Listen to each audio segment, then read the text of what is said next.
Three Sisters, 1970, by Gordon Andrews.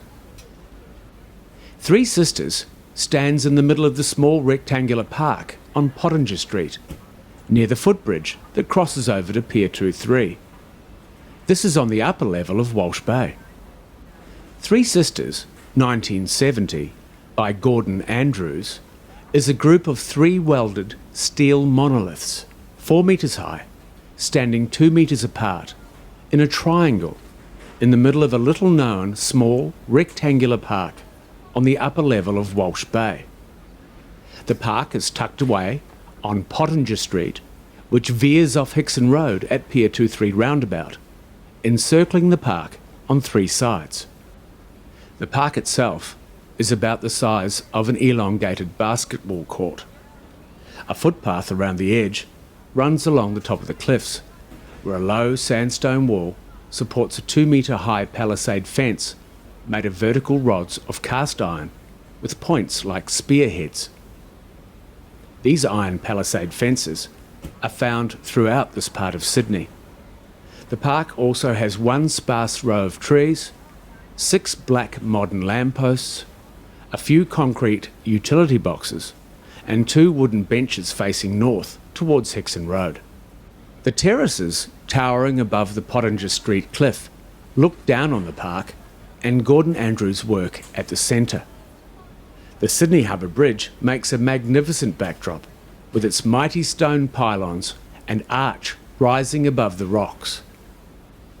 From a distance, the 3 tall totems in the middle of the grass look much like one another. They are the same warm purple colour, and they each have 4 sides rising vertically from a diamond-shaped base, with sides 80 centimetres wide. Come closer, and you can see and feel the differences. The totems are not uninterrupted geometric prisms. In all 3 totems, Andrews has left 2 opposing edges, or corners, alone, and these rise straight up from the ground. The other 2 vertical edges of each totem have fissures or indentations.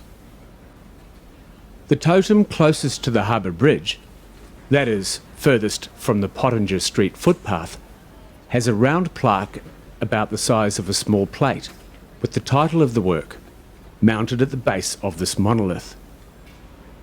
On the plaque side of this totem, the edge has been split open from top to bottom, the whole bellying out in the middle so that we can discern into the darkness of the inside of the sculpture.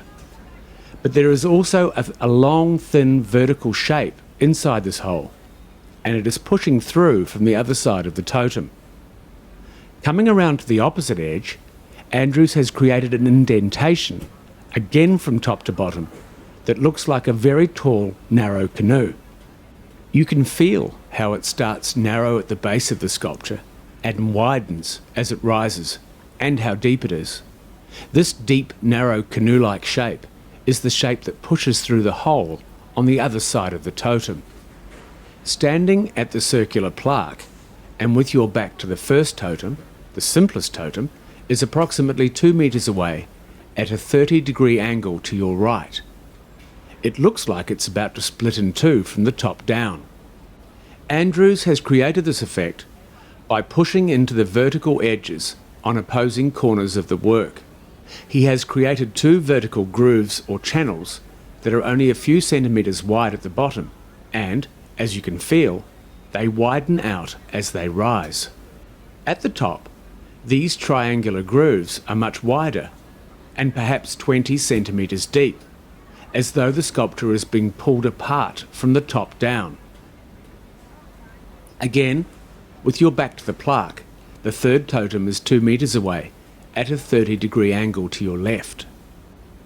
Like the first totem, this one has canoe-shaped indents on opposing vertical edges, but, as you feel it, the indents don't start at the very bottom, and they belly out much wider.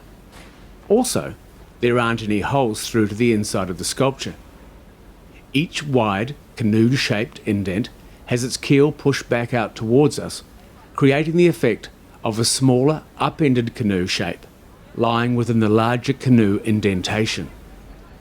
From his biography, A Designer's Life, published in 1993, Andrews captioned a photo of his handmade models of the sculptures, stating, "4 steel plate sculptures in model form, designed strictly for my own pleasure, around the concept of a diamond section. All 4 were fabricated by art patron Franco Belgianonetis, one subsequently going to make a fountain sculpture for architect Ian Mackay's Cowra Civic Centre. The remaining 3 sisters, after their exhibition at the Bonathon Art Gallery, became part of the Transfield Sculpture Garden at Seven Hills, New South Wales." Some viewers look at the name of the work, Three Sisters, and associate the shapes Andrews has worked into the monoliths with some parts of a woman's body. Gordon Andrews was a pioneer of graphic and industrial design. In 1966, he designed 6 of Australia's first decimal currency banknotes. He was also a painter, photographer, and silversmith.